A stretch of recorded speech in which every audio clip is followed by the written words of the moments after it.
that You think that occurred. Then apparently he went back to his room. At about 7 in the morning, the housekeeper hears the family bulldog barking, and she goes and said, "That's weird. Why is the dog in Israel's room?" Knocks on the door, no answer. Opens the door carefully. Israel's not there. The bed is made. And most interesting, his watch is there, his top coat, his eyeglasses, and his derby are all in their custom places. No sight of Israel. So she alerts the family, alerts the employees. No one has seen him. Then she calls the police, and eventually the army even gets involved.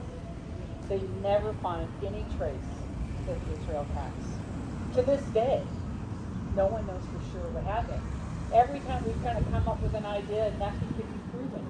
Remember, if you come to Tory Weekend, that's one of the games they play, what happened to Israel Katz. So what kind of stories do you think could happen? One would say, well, who was the last one who saw him? Every good detective will always ask that question. But as I've learned over time, if you're going to kill someone for inheritance, you should have a body. It's a lot more convenient if you have the body, because otherwise you have to wait all these years in order to get any kind of insurance. By the time that happened, there wasn't much left for his sons. But And we also know that he had a really good relationship with his sons. So that was a thing likely. Did Adele blackmail him in some way? Did the ex-husband of Adele get involved? Well, nothing could be proved there. They got along, and the incentive would have been there was probably more money with him alive than dead. So that didn't make sense. And of course, this is World War I, and German spies were in the United States at the time. Did someone kidnap him to do that work, or was he a spy? And someone caught him and they didn't want anybody to ever know?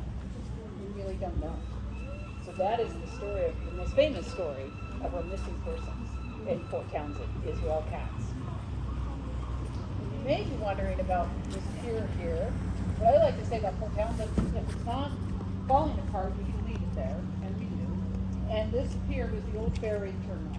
This is where the ferry would come in.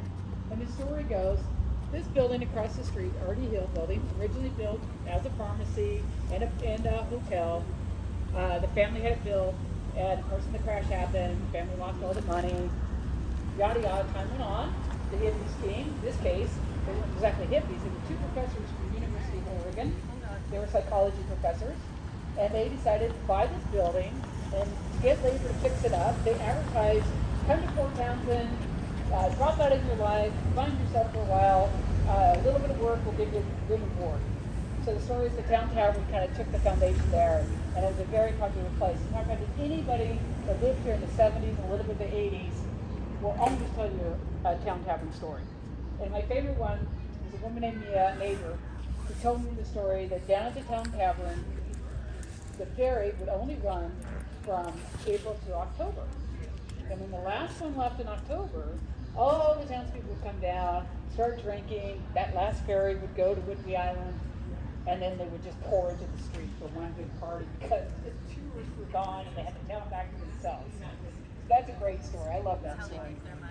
And it's a good story of what happened when the renovations in Fort Townsend came.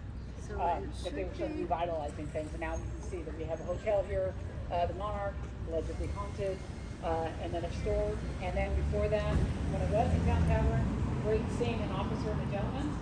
We only claim the fame Fort Townsend has for a movie. The fight with the townies took place right in front of that door there. It's been quite a while since Town Tavern happened. Many years ago. Yeah. I should fucking get you there. The hotel is supposed to be haunted. Yes. Yeah. Well, 2 watermen and 2 captains. Oh, sorry. I should have clarified that. Yeah.